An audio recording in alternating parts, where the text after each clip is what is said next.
Oh, people. It was almost perfect. It almost worked perfectly. Look at this. Look at this. I rolled up my pants.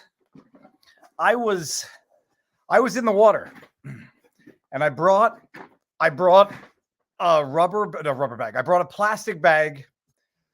I went out in the canoe. All my fishing gear, my computer, my iPhone on a tripod. Dog's barking.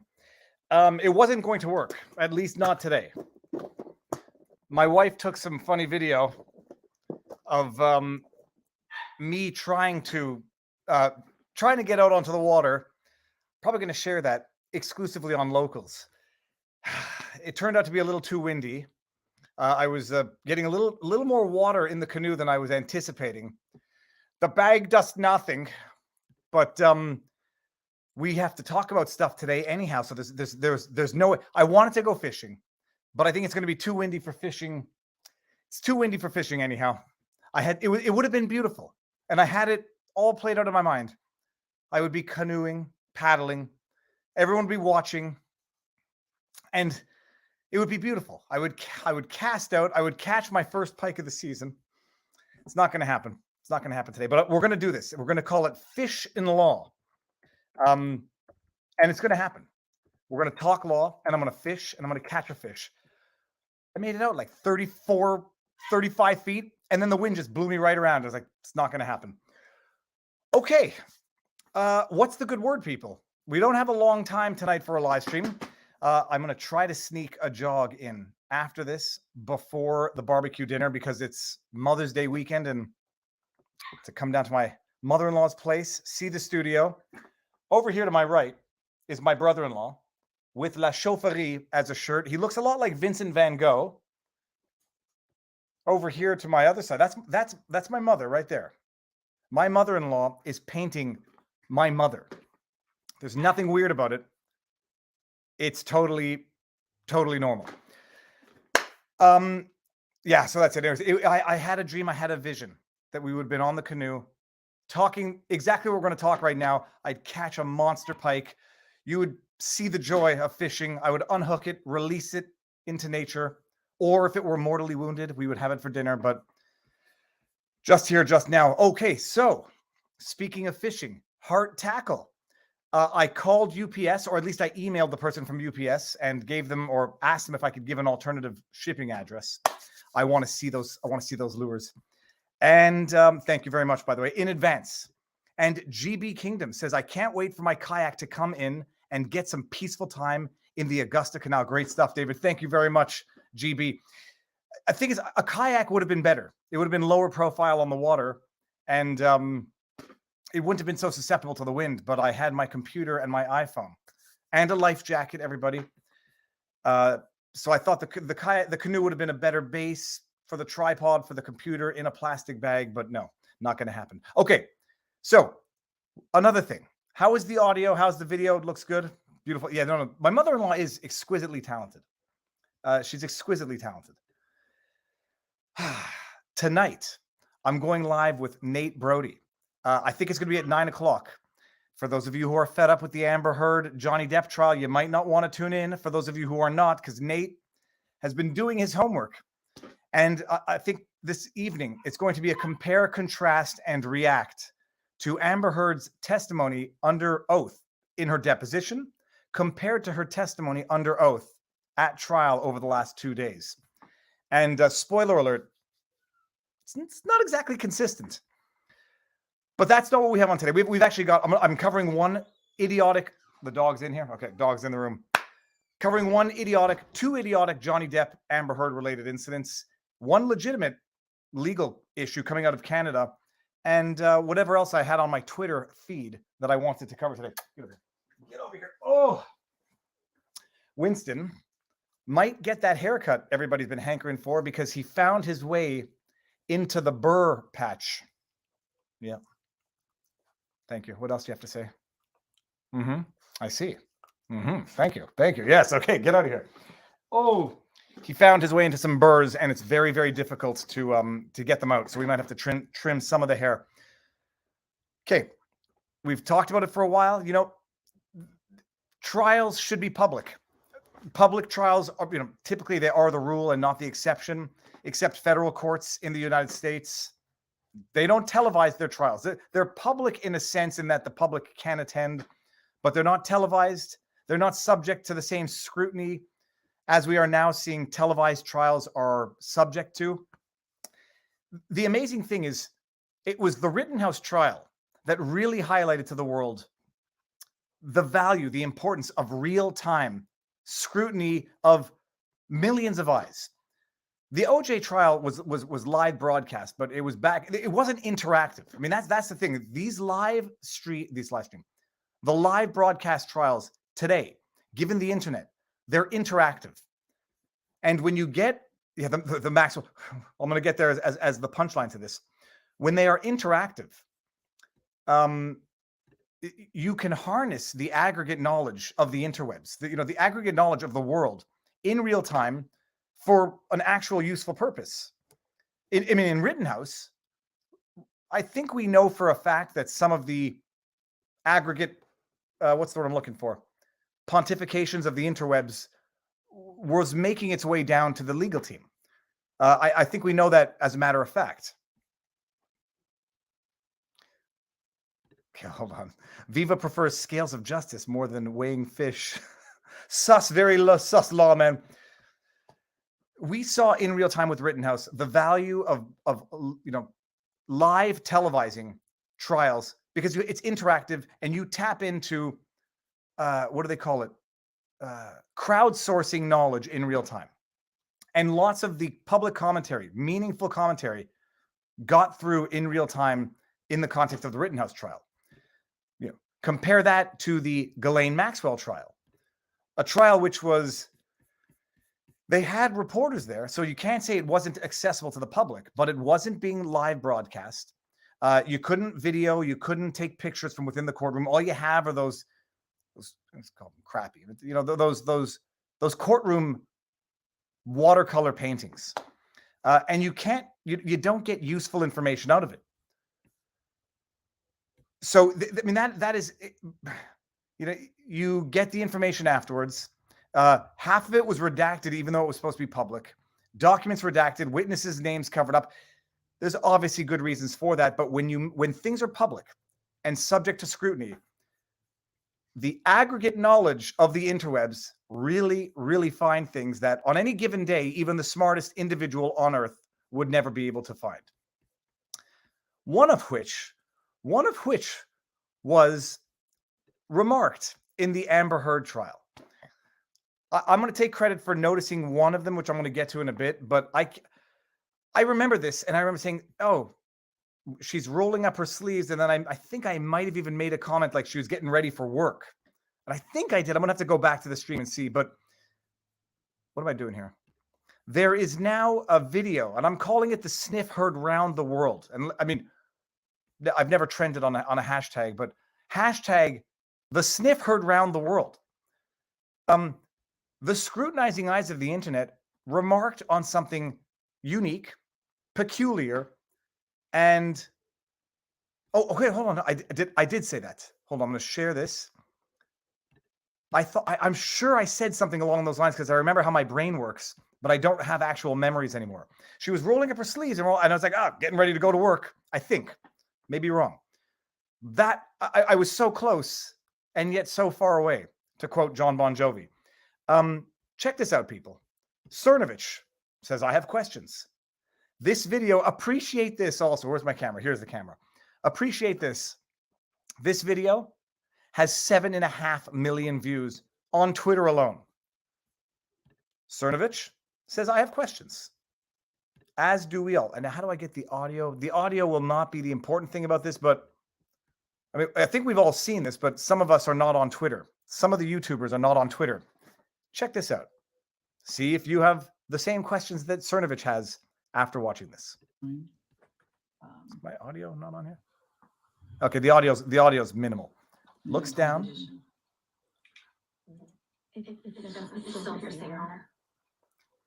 I mean, I want to say it feels like we're in a movie. I've never done certain things that this might be. I've never done it. I don't know what it looks like. I just know that this looks bizarre. This is, someone else did an amazing breakdown of this, which we're going to get to in a bit, but this is Amber Heard after she rolled up her sleeves and someone put 2 and 2 together. I mean, I put it to the chat. What in the name of the green earth does this look like? Puts her finger up.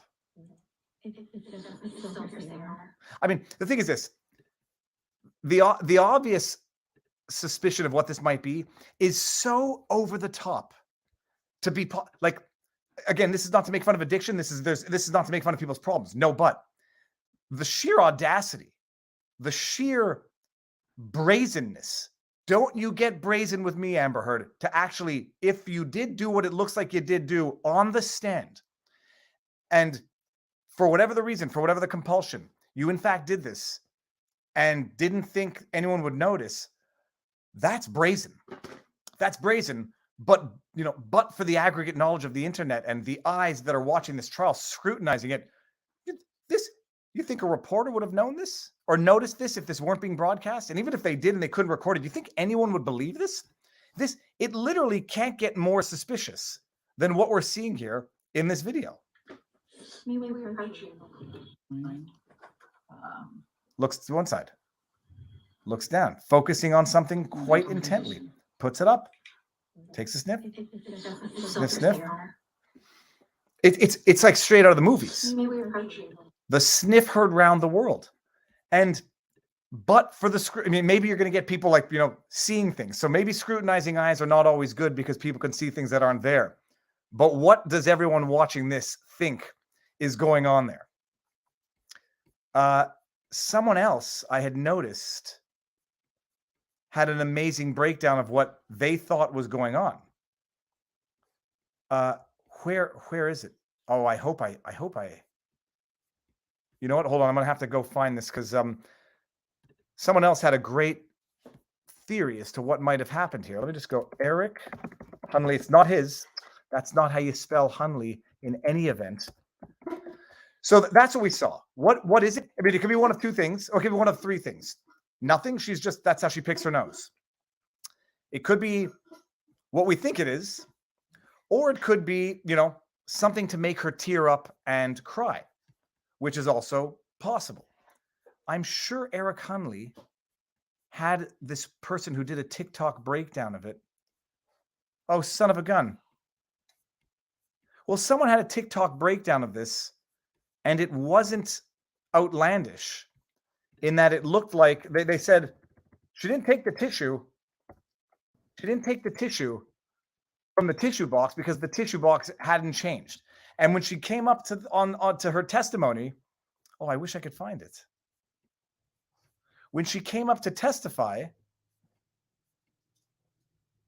she rolled up her sleeve very, very intently, and it looked like she put something up her sleeve because she didn't roll up the other sleeve in the same way.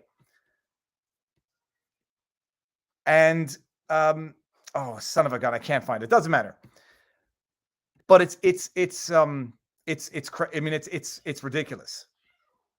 And we're seeing it, you know, but for the aggregate knowledge of the internet, that might have just gone by the wayside. Someone had posted a good TikTok analysis that didn't take a napkin, didn't take a Kleenex out of the box, really rolled it up in her sleeve intently, and then that behavior occurred. I mean, you make what you make of it, and let me just go see what the chat is making of it.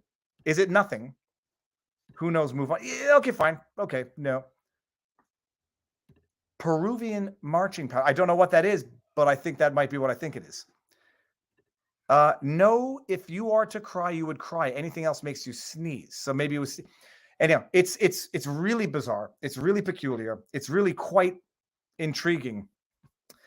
But that's the superficial stuff. I mean, that's whether or not she's actually, you know, doing illicit substances while on the stand. It makes for gossip. What I noticed, and then I had to go back and analyze it myself, is what she did at one point during the testimony yesterday, which I got to tell you, now that I think I know what it was, it looks like dirty tactics on the stand. You recall they broke for lunch at one point, or they broke for a break. And then I'm talking with Barnes. We were analyzing testimony in real time. And I thought I saw something. And I said, whoa, what happened there? It looked like I thought Johnny Depp, during break, went up to confront Amber as they, were both breaking to leave the room. And I saw Amber react, which I guess in my mind led me to believe that Johnny Depp had gone up and said something to her. And now I'm going to play this because this is interesting. And this is relevant in terms of like litigation tactics, creating perception. I would say fabricating perception. Look at this. This is if anyone hadn't seen the stream with Barnes and I, it's kind of funny, but watch what happens here. And you see Amber Heard. This is in front of the jury for the full jury to see. I don't know what did happen there. Watch this once and only watch Amber.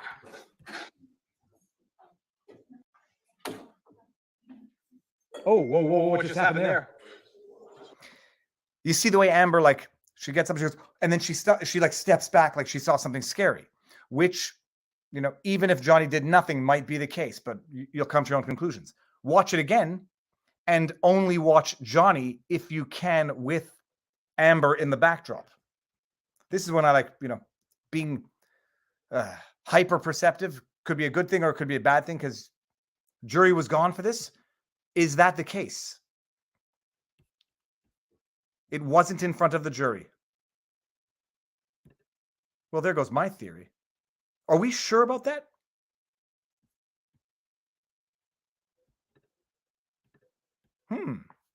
Well, there will go my entire theory if that's the case. But let's watch it one more time.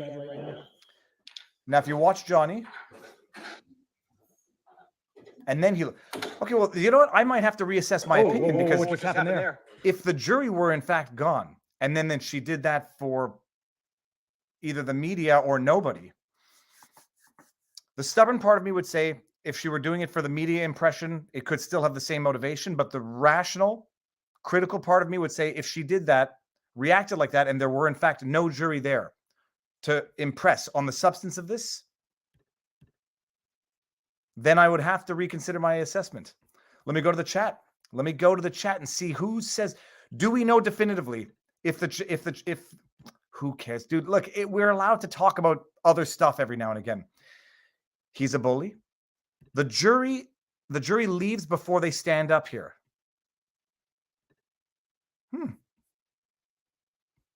Well, damn it. Then I'm going to have to go reassess my entire assessment of that.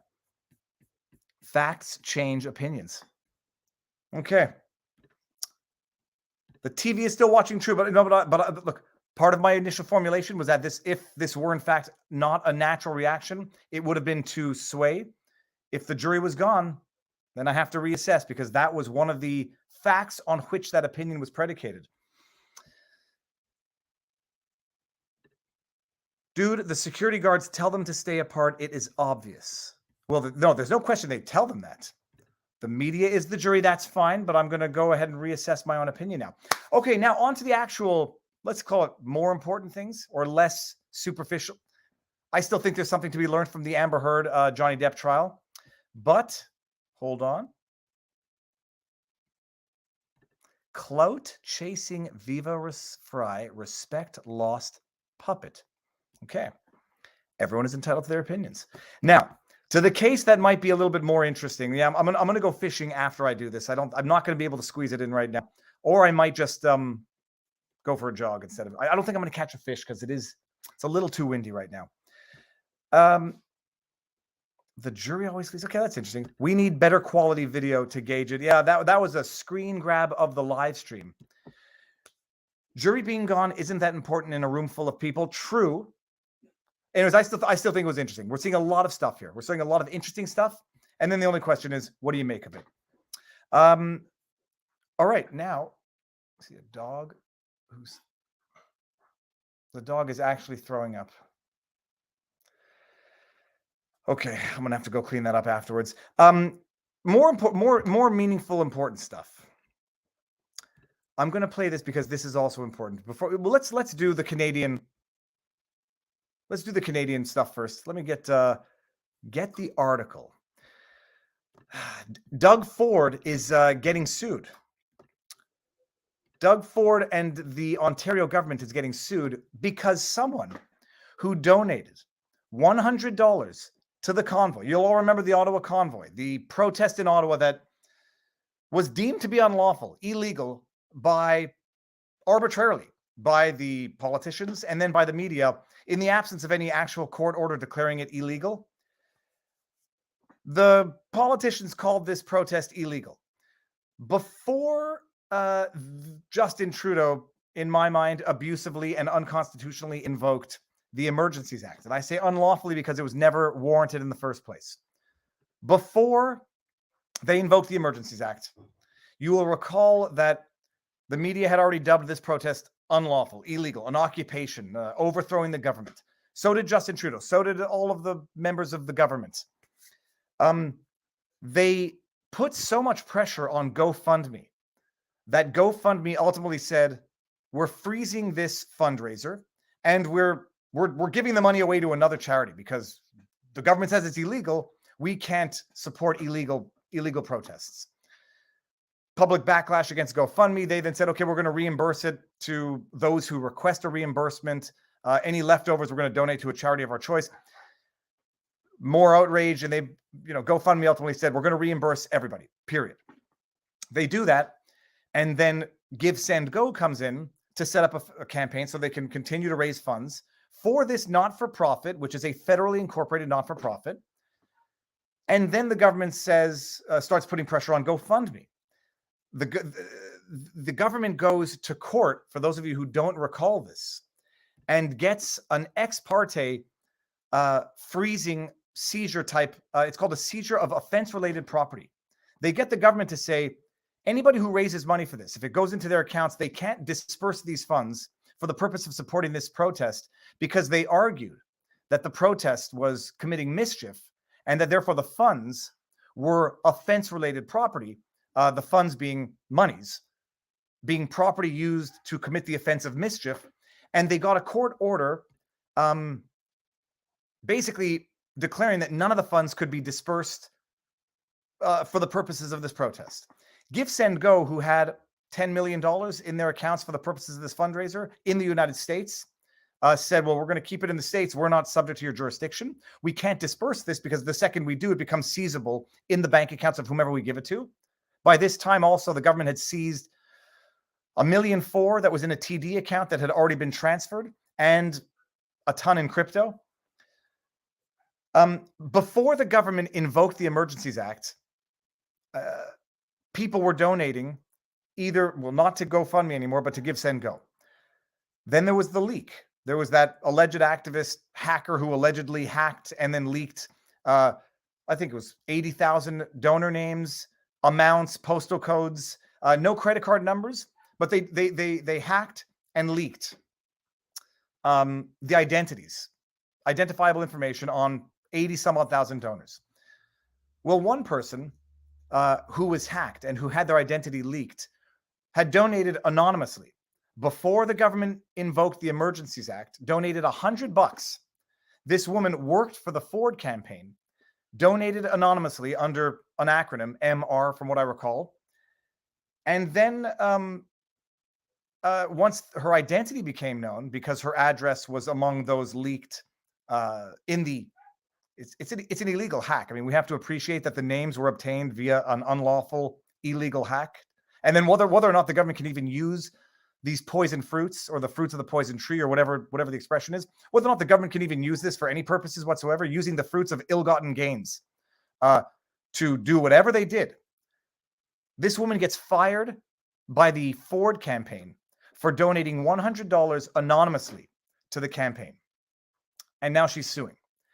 And she should sue, and my goodness, she should win. But let me get to that in a second. Just taking a moment to appreciate Viva and all the turtle polls. Christopher, thank you very much. She's suing, and I hope she wins. But let's just, I'm going to pull up the article. The jury will see in the media, even if they aren't supposed to. That was one thing I said about the SNIFFS around the world as well. The jury is don't read the news. My goodness, yeah, right. Like in Rittenhouse, they were not sequestered, but they obviously heard when witnesses were waking up with severed pig heads at their former residence. Anyway, so this woman's suing now. I'm gonna get the article. It's I tweeted it earlier today. Where is it? I mean, it's just amazing. The allegations, none of it's been tested in court. None of it has been tested in court. And hopefully it will be tested one of these days. Here we go. Maxime Bernier, leader of the PPC. Everyone should be following. He tweeted the National Post article, which I'm going to cut and paste, and we're going to walk through it now because it's important, slightly more important, I think, from a national perspective than Johnny Depp, even though I still think there's stuff to be learned from that trial. Okay, here we go. Check this out. Check this out. I mean, you won't believe it. All allegations, nothing has been proven. I don't have a copy of the lawsuit yet, but I'll get when I get a copy. But you get into more details of the allegations. But check this out. Okay, here we go. Former staffer fired after convoy donation. Former staffer fired after convoy donation sues Ford government. Media. The civil servant claims she was wrongfully axed for Ontario Premier Doug Ford's personal political gain. What would be the personal political gain? To fire and by the way, just so everyone appreciates, Doug Ford is supposed to be conservative. I don't know what it means anymore. Doug Ford, I'll take the battery pack. This is what I had for the fishing, for the fishing dream. Didn't work. And a bag for the battery pack. Doug Ford is, what do they call them? Progressive conservatives or the CP conservative progressives. They're either called progressive conservatives or conservative progressives. I don't know what it means anymore. These labels mean nothing. Doug Ford locked people down in Ontario. They had among the worst lockdown measures, behind Quebec, but very bad nonetheless. Doug Ford wanted to put everyone on house arrest and ensure that everyone was compelled to show a reason for being out in public as a response to the pandemic. Doug Ford himself, who broke the rules himself to go have an intimate meeting with his daughter while the regular rabble of society were prevented from doing so. That Doug Ford. So a former senior Ontario government spokeswoman said she was fired from her job within minutes of being outed as a convoy protest donor, even though she was a loyal soldier for the government. Loyal soldiers don't donate money to support measures that criticize government. Don't you know that? You're not a loyal soldier unless you unquestionably and blindly adhere to everything the government says and don't have any ill thoughts. I want people to appreciate this. Firing someone because of what was intended to be an anonymous donation, it is in fact nothing short of punishing thought. It's thought crime. Because when someone donates anonymously, they're not taking a public stand. They're not making a public statement, and they are doing it thinking that they can anonymously have, certain actions, that they can anonymously do things, basically silently do things, silently think to themselves or support things in a manner that is not intended to be public, much in the same way having thoughts of support is not intended to be public. But if someone found out you thought it, I mean, they fire you just as much as they find out that you donated anonymously. One element would be which email address she used in this, potentially. But punishing someone for unlawful leaks, from unlawful hacks of donations that were made anonymously, in my mind, is tantamount to thought crime, to punishing thought crime. Marion? I didn't know that. Marion Isabeau Ringuette claims she was wrongfully axed as Director of Communications for Ontario's Solicitor General for Premier Doug Ford's personal political gain, allowing him to show public opposition to the convoy because it's all politics. In a lawsuit against Ford, his chief of staff, the Ontario government, Toronto Star Newspapers Limited, and 2 journalists. I can tell you who I think she has virtually no chance of succeeding against, probably the Ontario government, but diplomatic immunity. Who's going to get the movie first? Diplomatic immunity. It's just been revoked. Hold on. Going to the chat to see who gets that movie. Oh, no. It was it was Doug Ford's brother, Rob Ford, who had the drug problem. Let me see here. There we go. Lethal Weapon. Yes, of course. One of the greatest action movies ever made. So, yep. We'll see what happens with her luck is. But in her statement of claim, which is the lawsuit in Canada, Ringuette says she was promoted to her job in February 2020, or whatever. She was good. The lawsuit alleges she succeeded. But this is it. She said she followed government directives, including canceling traveling plans to visit family in Texas for the 2021 Christmas holidays, in keeping with Ford's policy against travel during COVID-19 restrictions. Imagine this. Assuming her allegations are true, she sacrificed her own family connections. She sacrificed her own family relations for the good of the party when Doug Ford himself made exceptions for himself. Listen to this. On February 5, Ringuette donated $100 to the protest called the Freedom Convoy after a group of truckers and others opposed to vaccine mandates and other grievances rolled into Ottawa the week before. The protest became increasingly controversial. This is how the news makes its own news. The protest wasn't controversial ever, but the protest was controversial from day one.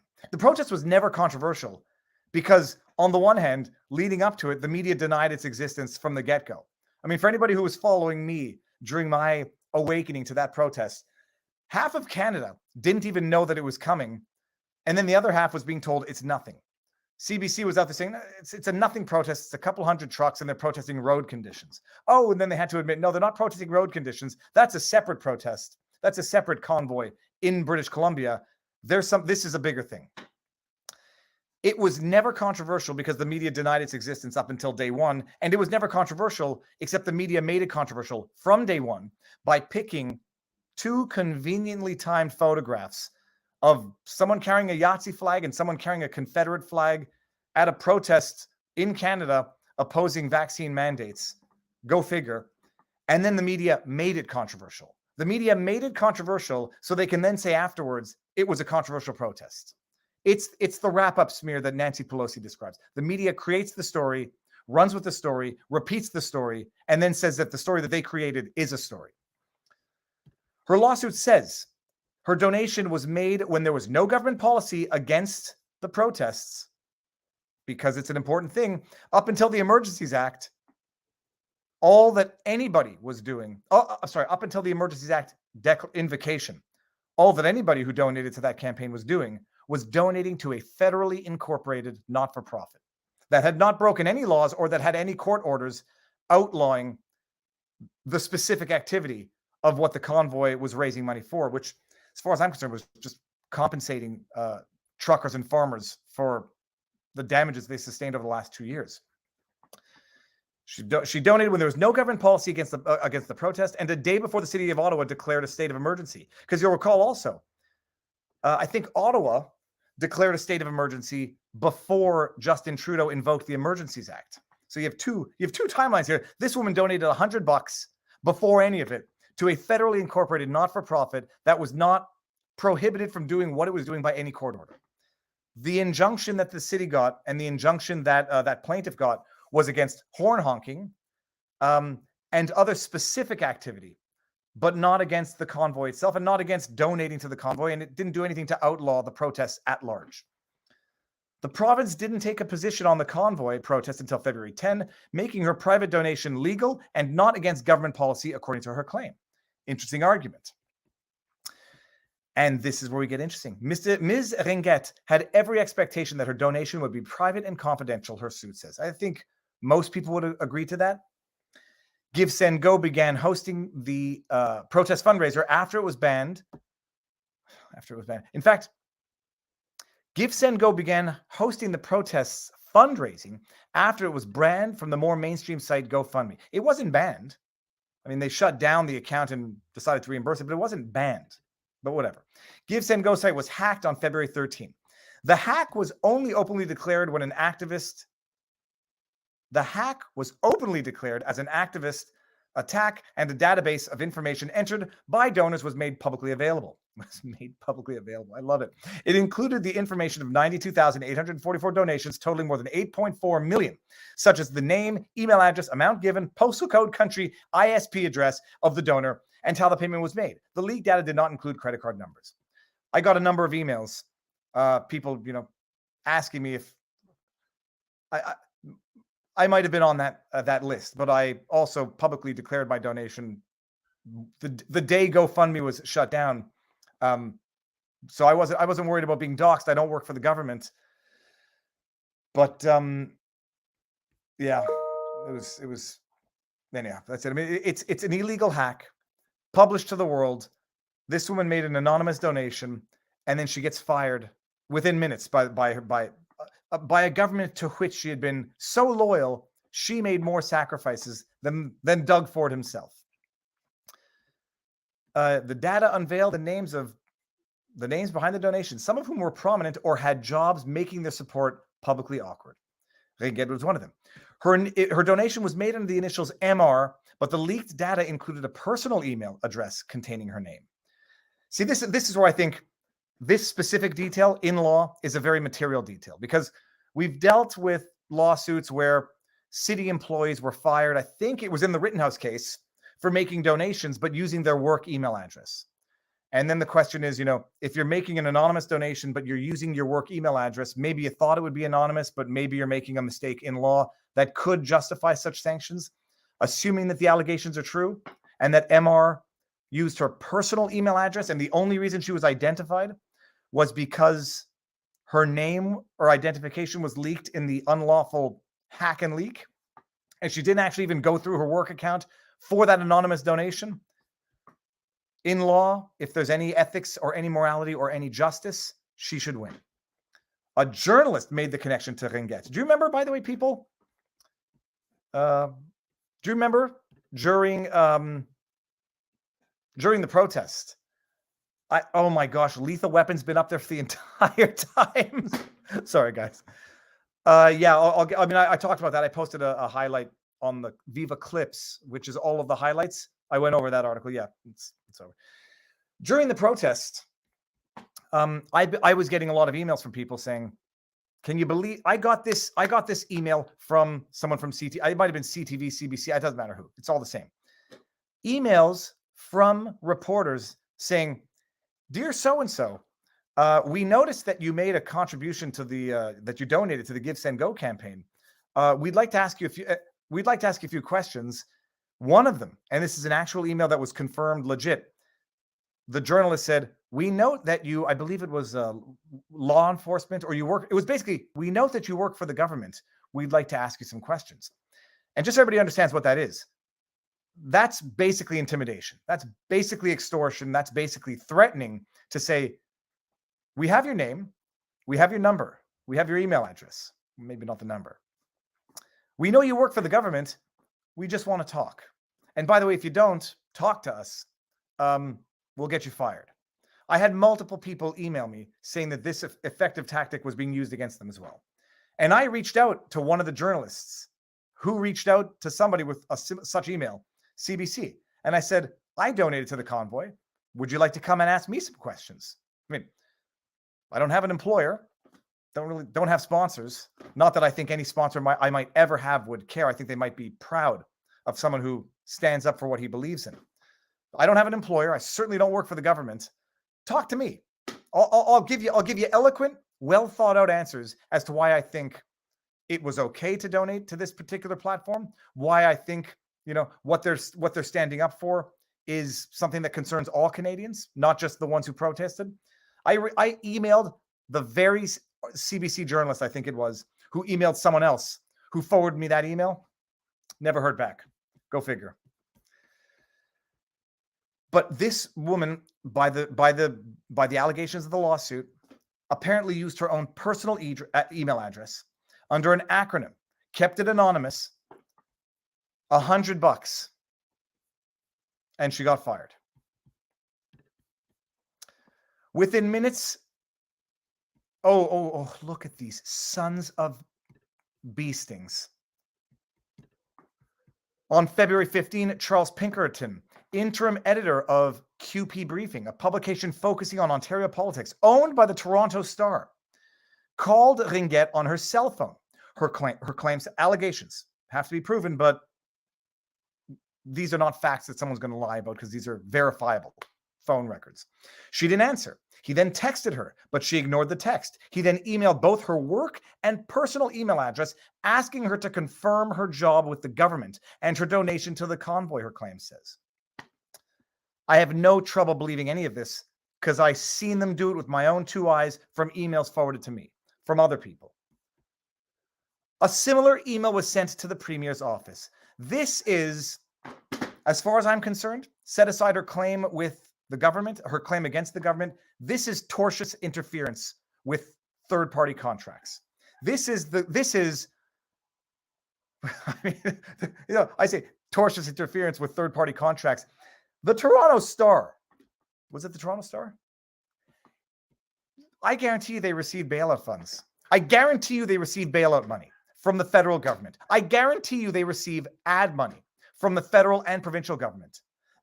This is a federal Ontario subsidized media company now calling up the people who fund them, subsidize them, or pay them, the government, and saying, you got some wrong think going on within your enterprise. Do you guys know about this? You got an employee who donated $100 from her personal email. Her name is, Marion Ringuette. It's pretty unique. It's not, Ringuette is not the most popular name in French. I mean, it's not like Roy or Paquette Tanguay or like these names which are, the Smiths of French Canada. Ringuette, but I mean, it's not an unheard of last name. So it's not like David Freiheit. I'm the only one in Canada. Last I checked, there's a David Freiheit, I think, in the States. I don't want to dox anybody. I know there's a David Freiheit in the States because I sometimes get email that is supposed to be for them. But she donated $100 anonymously through her personal account. Her name is Ringuette. The Toronto Star, or the subsidiary of the Toronto Star, gets the fruits of an illegal hack and then goes to her employer. Within minutes, she was called in by her immediate supervisor, David Garland, who asked if she had donated to the convoy. She said she had. How about, I was going to give a middle finger to the interwebs. I'm not going to do that. The Premier's office wanted to fire her, she was told. Okay, that's an allegation of opinion. It doesn't really matter. The facts here are the journalist, if this is true, emailed her, called, texted, emailed her at her personal and business account, thinking it was her work account, asking her if it was her, and emailed her employer. That's over the top. The Premier wanted to fire her. According to her claim, Garland said he would try to intervene, but called back several minutes later and said she had been fired because they wanted to be seen as acting quickly, the claim says. I have no trouble believing it, but I'd like to see the evidence nonetheless. Someone from Ford's office came onto the line and confirmed that she was fired with 16 weeks of severance, she claims. 16 weeks, she'd been there since, she was promoted in 2020, so she'd been there maybe for a longer period of time. The government then replied to Pinkerton's email saying Ringuette was no longer working for the government, her claim says. Just appreciate the level of corruption here. I've talked about corruption, and it doesn't always come in the form of a briefcase of $50,000 and someone comes in and says, you know what, would you go out and do something to somebody, or would you go out and revoke someone's permit? Would you go and not renew someone's permit? Here's $50,000. That's not how it works. Here you have the federal government subsidizing certain media, Radio-Canada, CBC, $1 billion a year, bailing out other media, taking taxpayer dollars and handing it to flailing media enterprises so they can continue to survive. $600 million. Toronto Star is a recipient. Unless I'm mistaken, someone in the chat correct me. Toronto Star is a recipient. That's $600 million. Then you got your federal and provincial COVID advertising, government advertising on these flailing, dying legacy media outlets. You got the government paying them. They get illegal hack information. They then go to the government that's paying them and saying, you've got someone who's engaging in wrongthink in your enterprise. What are you going to do about it? And then the government fires her and then responds to the media that they subsidize directly and indirectly through COVID ads and government ads, and then says, thank you for letting us know. We took care of that rabble rouser. That's corruption. pure and simple. That is legal corruption, but it is corruption. It's corruption that's more insidious than showing up with a briefcase full of cash, because we all know that's not how you have to do it, and that's not how it's done. It's a wink, wink, nudge, nudge. Thanks for letting us know. We took care of that. Now run with the story, by the way, and let her be a lesson for everyone else. That's what you get. Oh, it's beyond harassment. Viva, you don't even try to brush your hair. Be pretty for your wife. She woke up this morning and she took a picture of me. She said, "You have to cut it." And I said, "I can't. I cannot cut it." We have a relationship, my hair and I. Ringuette's lawsuit says the government response confirmed her identity. What's going on here? Close this. Confirmed her identity as a donor, allowing public disclosure of her personal information. Because bear in mind, I'm just going to go. We'll do this afterwards.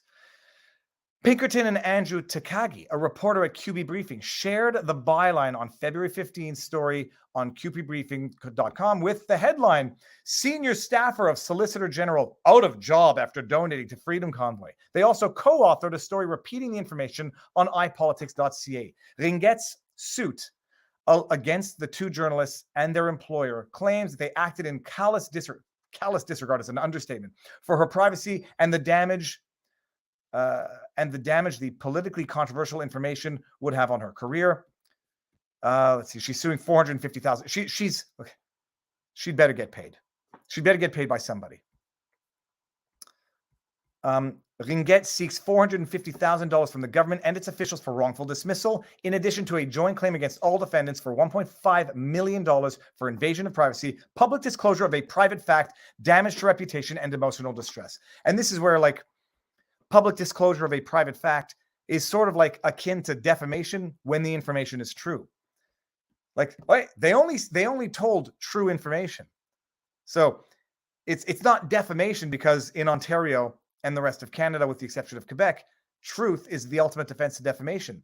This is information which is true, which was specifically publicly disclosed when it was intended to be private, obviously, for the sole purpose of damaging and injuring someone for no legitimate news interest.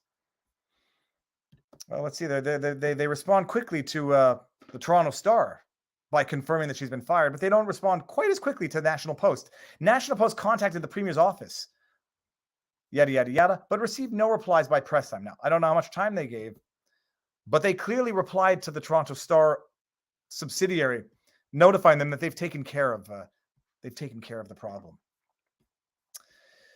Some news stories on the donors treated the data in aggregate or anonymous forms. Other revealed the names if they could confirm the identity or if the donor acknowledged they made it. This included the National Post and some other post media. Okay, whatever. After the names became public through news stories on social media, several people lost or left their jobs. At least one person was publicly misidentified, an Alberta judge who shares a name with the donor. Which is one thing. I just want to see this here, people. We're going to see Ringuette, Quebec. Ringuette, let's just see. How did we do this? How do we find Ms. Ringuette? And you can see how many there are. Well, there's quite clearly more than one Ringuette in Quebec. So, that's the the latest sort of kind of it's atrocious. It's atrocious, and the courts have to at some point step in and say this is never tolerable. What is that avatar? That looks like a dog. Oh yeah, that is a dog. Okay, I see it now. Yeah. So that's a meaningful law story. Let me see here. So let's get to the chat. Oh, there was a 2-starred super chats. You did say that. Okay, I got to that one at one point. And we talked about this before. Hunter Biden's laptop was squashed at first because it was hacked and real. Donation lists are fine because hacked and real. Can you not see the difference? It is so clear. Britt Cormier, I get the sarcasm. I get the sarcasm primarily because I know who you are. I know the tone of your prior I don't know who you are, but the tone of your prior just the heck. Yeah. No, it's not double standards, it's hierarchy. On one side of the political spectrum, hacks are unlawful and deliberately deliberately squashed by the media. On the other side, hacks are totally lawful and they're newsworthy. And if you disagree with that, you must be one of them. My name is not very common, but I found 3 of me with the same date of birth. Dude, you might have 3 identities. Corruption is the name of my channel, the Corruption SAR Network, CCN. Oh, for a second, I thought it was CNN. I hear a kid crying for some reason. Yeah, but it's over the top. Anyway, we'll see what happens. We'll see what happens. Salty Army stopping in. The salt must flow. Salty and the Army, welcome to the channel. You might like this one, Salty. Oh, by the way, I found Salty Army will like this. Anna Kasparian. Oh, son of a beasting! I closed down the thing here. Hold on. I found the video of Anna Kasparian, according to Schenk Unger, being passionate. We'll see what. Well, there's a difference between panic. Sorry, there's a difference between passion and manic.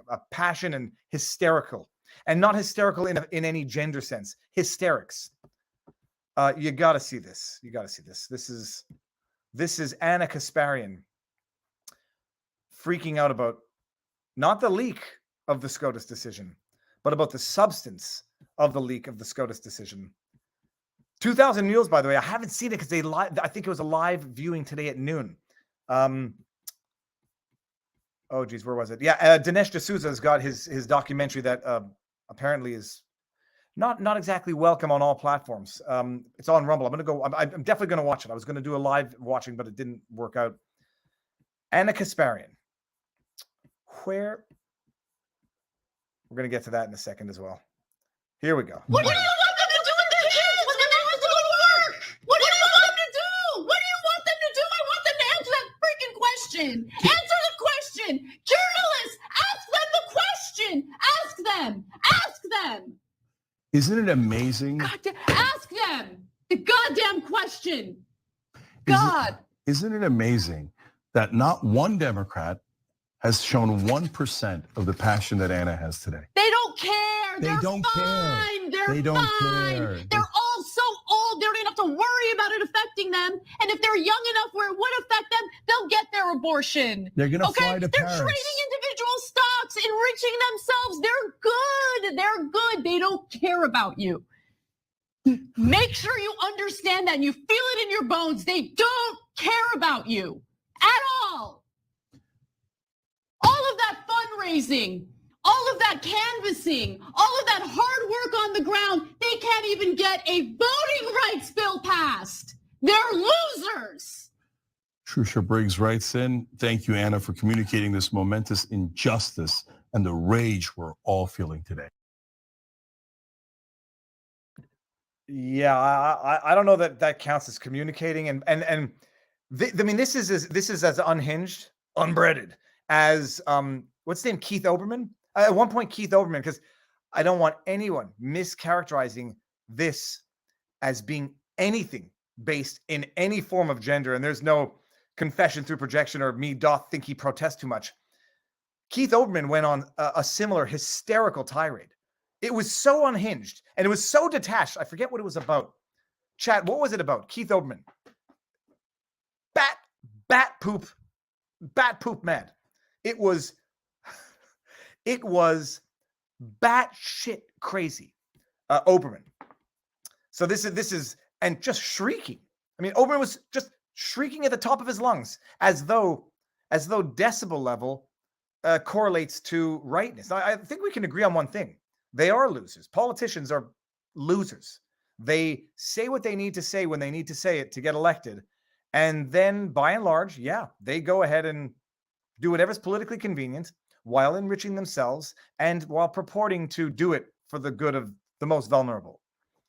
And yet, I'm sure Anna Kasparian's still going to vote for the same people that she just was spending the last minute and a half lambasting. But passion, losing it is not passion. Losing it is becoming unhinged. And that was nothing shy of unhinged. That was nothing shy of, and by the way, in my humble opinion, totally disingenuous. There was not 1 ounce of legitimate emotion. There was not 1 ounce of authentic emotion in that entire bit. and Cenk Uygur. What's his name? Cenk Uygur. Well, you know what I'm talking about. I'm sorry, Cenk. I'm not trying to be funny or glib or make fun of names. I just can't pronounce it. Cenk. His own praising the passion of Anna. You want to talk about, as much as politicians will just say whatever they need to get elected, these two, Anna and Cenk, put on a show. They feign emotions. I mean, it's everyone is, I guess, in a way appealing to their base, in a way, except for me, because I know my base does not like it when I talk Johnny Depp, but I'm still going to do it every now and again. But that is just it's curated outrage, curated faux outrage. But also it's just, I mean, whatever. But I found it. That was Salty Army who sent me the link, and thank you for the original source of Salty, because yeah, that's But no, on the subject of, God, I can't look at Samantha Power. This is back to Canadian. Just back to Canadian. Am I in trouble? What'd you say? Grandma is not here. I have no idea where Grandma is. Someone threw Grandma from the train. What is it? Oh, don't throw Mama from the train. Not don't throw Grandma from the train. I'm going to be in trouble when she gets in here. This is out of Canada. And this is from the conservative leadership debate. And I like this. You want to talk about faux hysteria versus actual passion? I like this. You are not one of the loudest voices, Mr. Poilievre. You are not one of the loudest voices. In fact, you did not speak up until it was convenient for you to speak up. You did not even hold the trucker protest. You actually went and you took a picture in your neighborhood at a local stop. You did not speak up for the truckers, and you did not speak up the loudest, Mr. Poilievre. First of all, I did go to the trucker protest, both on Parliament Hill and in my community. You took a picture of us, I was there at the trucker protest. I was on the street. I was in the supporting. By the way, like I've heard enough of Poilievre to know when he's a little frazzled. Listen to, I think it's some nervous gulps in there. Listen. I was on the street. I was in the supporting those who were fighting for their freedoms. I was on the street. That was it right there. You took a picture of us. I was there at the trucker protest. I was on the street. I was in the supporting those who were fighting for their freedoms. And I did. In fact, I did it. If I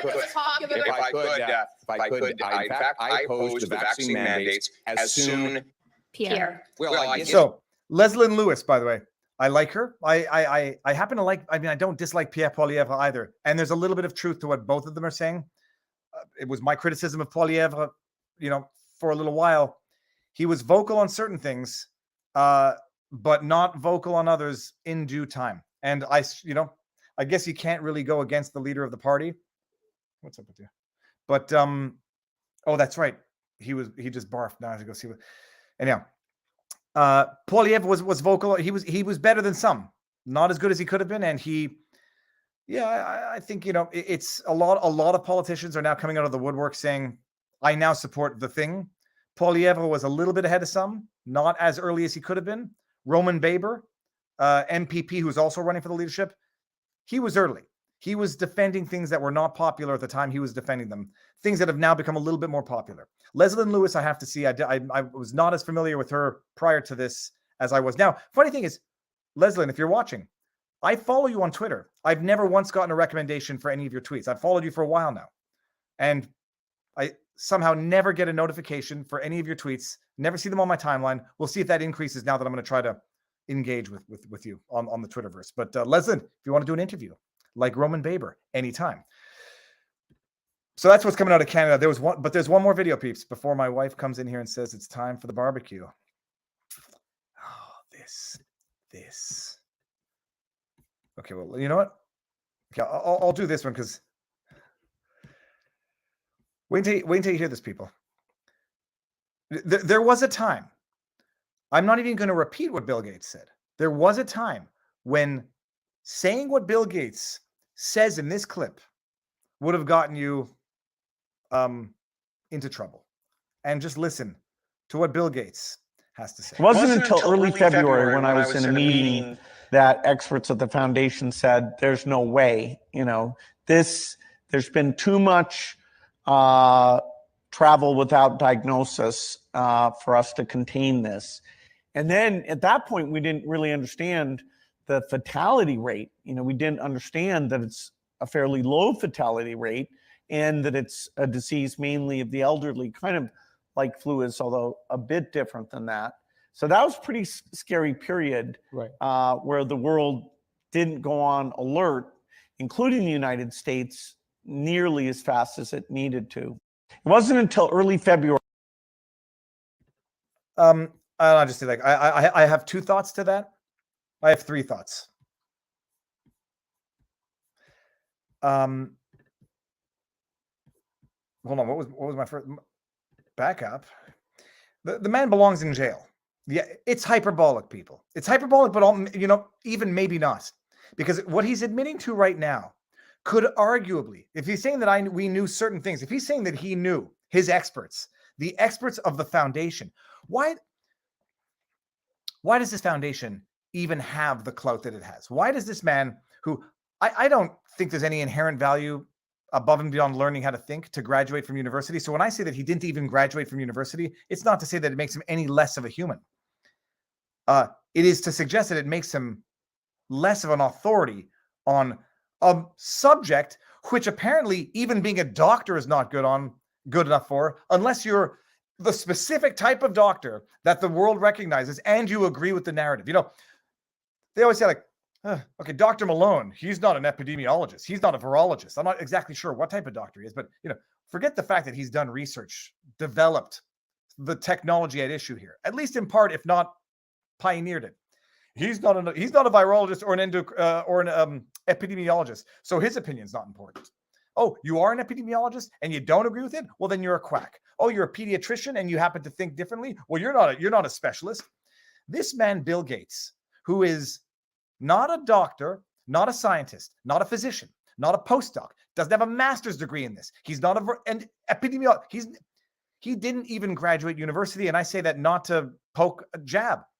He's not an authority in any way, shape, or form. How did he become the individual with so much influence and pressure to determine public, national, and global policy? How did this happen? I know there's an answer. Oh, well, he hires the best experts. Give me a break. And give me a break. He hires the best experts? Well, then defer to the experts. How did this guy get the airtime that he got in the media? Political influence. How did he get it?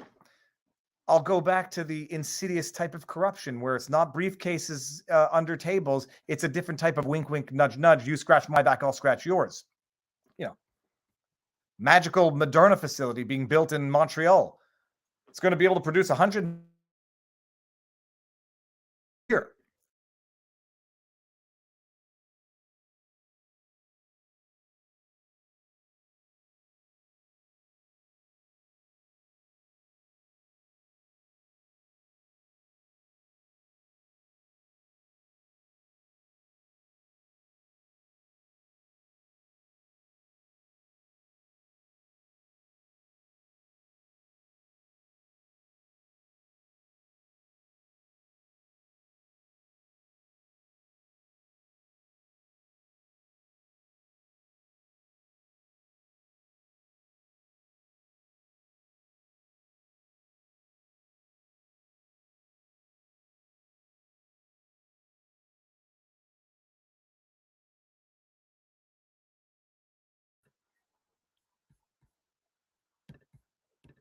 I'm here. They didn't get me, people. Drone strike. No. You never know. And of course, you can't ask Justin Trudeau if he has what's the word? Military craft flying in the sky. Can you see me? Can you hear me now? Just going to flag some super chats before I lose them. Can you hear me and see me again? My camera's going down. Viva. Always look at the chat when starting a video. Echo, echo, echo. Didn't hear it. Damn it. We'll do it live. I apologize.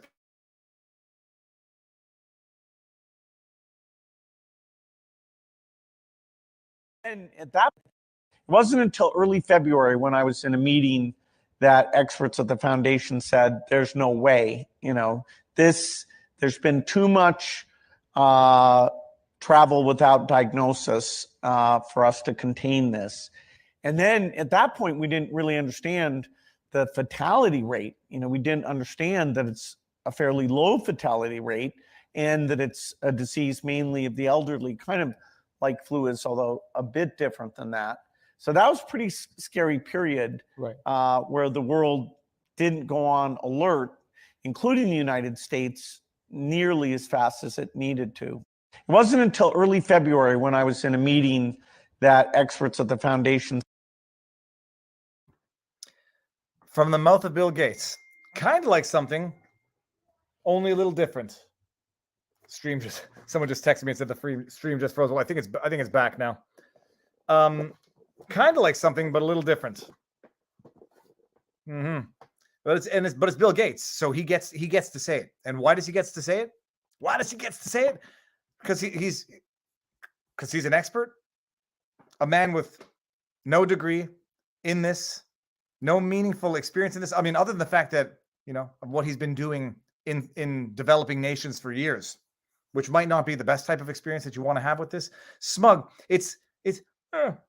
Well, we now, when did they know that? When did they know the demographics who were the most vulnerable? When did they know that it was kind of like something else? Which, if anyone else had said that, they might have been deplatformed, but they would have been ostracized. I mean, there were some celebrities who got canceled for saying things like that.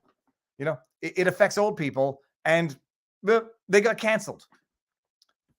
But who on earth appointed this man as any form of an expert, and how on earth does he maintain that clout? I mean, the answer can't be good. And some of the people. Hold on, let me just see here. There were some funny responses. One of which had to do with certain islands that this individual may have visited in a more meaningful sense than others. So, anyways, that's what he had to say. I mean, it's outlandish. Like, we're living in a bizarro universe where some people get to have opinions, and some people can say what others had been saying for 2 years, but when they say it, it's totally legit and totally justified. But when others said it, it's theorizing. Let me just remove this for 1 second. Bring this up. There's another one. Stream goes down. Viva replaced by robot. They didn't get me. I promise. Haha. By the way, this Gates guy sure is talking a lot of sense. I wholeheartedly endorse what Bill Gates has said. Let me go here. Boom. When Anna gets passionate, there is a 99.347852% chance she is on the wrong side of the story.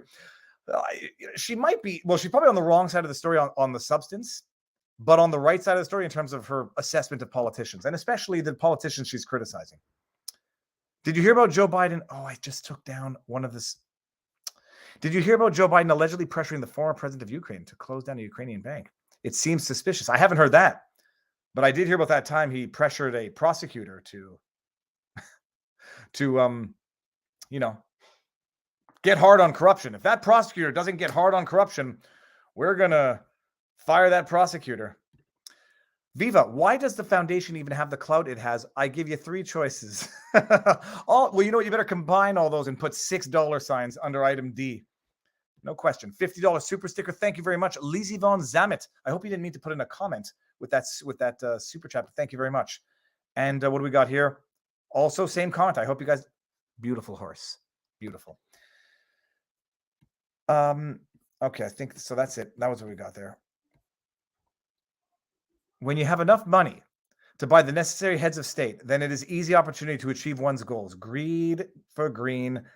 The Green New Deal. Yeah, it does redefine the Green New Deal. Bambuga, pay no attention to that man in the Canadian attic, for I am the great and powerful Gates. It was convenient timing for the outage, but I don't think it had anything to do with subject matter. I think my phone, after 1 hour, detaches from tethering from the computer. So let's see what we got here. But no, and by the way, I never noticed his accent is very almost Canadian. At the time we had Fargonian. Where's Bill Gates from? Okay, look, let's do a couple more things before the missus comes and gets me. These are the top 10 movies that I just messaged somebody to watch. And the reason why Pulp Fiction's not on there is because they had already seen it at my insistence. Oh, there's that guy. What else was there? Oh, you know what? Sorry, hold on. Take this off now that I see it. The soft bigotry of low expectations. I don't understand how even Democrat politicians get away with this. This is talking about the fact that, understand this, abortion bans fall hardest on low-income people, on people of color, on survivors of rape and incest, which is serious. That's a legitimate point of contention that I think people have with the heartbeat bill, and on those working 2 jobs for less. On abortion bans fall hardest on people of color. I mean, this to me, I'm not trying to straw man anything here. Low income, people of color. I mean, imagine Elizabeth Warren just came out and said it a different way. I want to make it easier for people of color. I am the champion for going after people of color to engage in the act. I mean, if another politician said that, I know how that would be interpreted. And I won't even dare say misinterpreted. I know how that would be rightly interpreted. Barbecue time? Eat food time? I'm going to go for a jog. Maybe I'm not. I don't understand how politicians can make these egregiously offensive. And I'm going to say these are discriminatory statements. These are, you want to talk about people engaging in soft bigotry of low expectation. This is what it is. It's just bigotry. I mean, I talked about it when Joe Biden wants to ban menthol cigarettes because they're primarily abused or used by members of minority communities. No. Joe Biden and Elizabeth Warren know what's best. One wants to ban what you like because they know what's better for you than you do for yourself. And the other wants to help you end the lives. Engage in an act to target the unborn, of people of color's unborn. My goodness, it's an upside down world. And I'd say you're not gonna win this through humor, but you're certainly going to open eyes through astute, poignant, well-timed mockery of the madness so that people get awakened and they say, I'm sorry, Elizabeth Warren, you might be the institutionalized racism that you are warning people about. No, she hasn't made me. I need to make the barbecue. The barbecue that we have here was a Mother's Day gift that I got from my mother-in-law like 5 years ago, and it still works. Had I known I would have had to put it together, I might not have gotten it.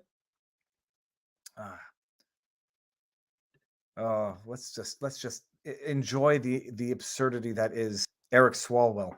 Would anyone be shocked if Republicans went after women's right to vote next? I wouldn't. That's because you're an idiot. That's because you are incapable of understanding history, and you're incapable of understanding the present to accurately represent what is going on, even if this leaked decision gets ratified by final decision. You're unable to understand the present. How on earth are you going to be able to predict the future?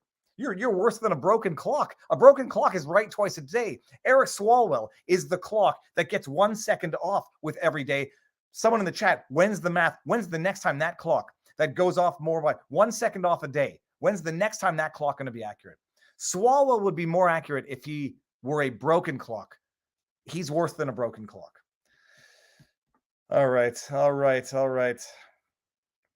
Anyway, then we got Canada now coming to the savior. Canada's promising to provide. Canada's promising Justin Trudeau, Jagmeet Singh, promising to provide the act to Americans who may fear that they might be precluded from getting the act in the States. I do wonder if Justin Trudeau, in honoring his commitment to women's rights, their body, their choice, they get to make their decisions on medical choices affecting their body. I do wonder if Justin Trudeau is going to insist that they be vaccinated before coming to Canada to get the procedure. I wonder. You cannot stitch together this level of stupid. That's what this is. Respect women's rights. Their choice, their body, their choice. He respects a woman's decision to make her own medical decisions. He respects it so much, he's inviting all women who might be precluded from the act in the States to come to Canada to get it. I wonder, is he going to offer it to them if they haven't been vaccinated? Justin, would you field that one for us? Okay, bring this out here. JD/poo-poo is important. JD, Johnny Depp shit is important. Okay, sorry. I thought it was Juris Doctorates is poo-poo, but it is important. JD is important. People have been canceled due to allegations without due legal process today. Millions are watching. People have to stop being guilty just by accusation. Amber Heard is discrediting real victims. I agree with you. Triple C, I agree with you. And not just because it's a super chat. I agree with you. I also think just from a mere legal lesson perspective, it's interesting. It's interesting. The gossip side of it, I mean, what makes this so interesting from a public perspective is that it's like the lifestyles of the rich and famous. We get to now look and see how miserable multi-millionaires, $100 million, people are. They're just like, they have a pretty, they have expensive problems. And it's like, it's voyeurism to some extent. Absolutely. But I agree with you 1000% for that. And I also agree with you that Jussie Smollett's biggest crime, above and beyond faking the crime, is that he makes real victims in the future harder to believe. Or he at least is going to, he's planted that seed that everyone's going to say, is this real? Eric Swalwell is right as often as an unplugged digital clock with an axe sticking out of it at the bottom of a well. I concur. You're competing with the time slot of the premium. No, I'm not. I'm closing now. Oh, with Nate Brody. It is, look, go watch 2000 Meals. I'm going to watch it in as much as I can. Okay, now I will go because I have to go make a barbecue, people. 9 o'clock tonight, I'll be going live with Nate the Great Brody. And it's going to be Amber Heard, Johnny Depp stuff. So if you're not into it and you don't like it, don't watch it. It's going to be on Nate's channel. So we will be there. Truth is like a lion. It does not need to be defended. Let it loose and it shall defend itself. I forget who said that now, but I love it. I love it. Go enjoy time with the family. Thanks for this, Viva. I would have loved to have done this on the water, but no, the water is, the current is so strong. It's like, it's moving like a river. PB Apprend, thank you very much. Did I leave any? Okay, I got all that. Children are here. They found me, Marty. I don't know how, but they found me. Kids are supposed to go Montreal. Kids are supposed to go in Montreal in July. Any talk of Canada removing the vaccination rule for 12 to 7-year-old by then? Oh, I see what you're saying. Your kids are supposed to go to Montreal in July. No, they haven't mentioned anything. Hi. I'm sure lovely antibodies. There is exemptions or arguable exemptions in the law. But no, they have not made any mention of when they're going to remove that absurd, unconstitutional, and I took the shoes off because I was in the water and it didn't work. Abusive, and it's purely punitive to force only unvaccinated children. They can have a negative test. They could have recovered from COVID 3 months ago. Only unvaccinated children, 12 and up, to quarantine for at least 14 days. It's a prison. It's a punitive measure. It's shameful. It's malicious. But it's the law. It's like it's the law. So somehow it's okay. Okay. People, I am going to go now. Bye-bye. Bye-bye. Okay, guys, everyone have a good night. Thank you for Fishy. everything. Fishy. This is a lure that is Bye-bye. too big to actually catch fish. Bye-bye. Fishy. Okay. Fishy. Well, hold on. Let them see what it is. I was going to use this, but we might just Wait, sit up. Get up. get up. Okay. I'm sitting down. I'm sitting down. Okay. All right. Oh, God. No, I'm sitting down. This stream has been taken over. Hi. Hello. Bye-bye. Okay. Whoa, no, hold on. I got to close it properly. End podcast. Okay, end podcast. Everyone, have a good night. End the podcast. Nate at 9 o'clock. Bye. And, Give me my fish. okay. See you later.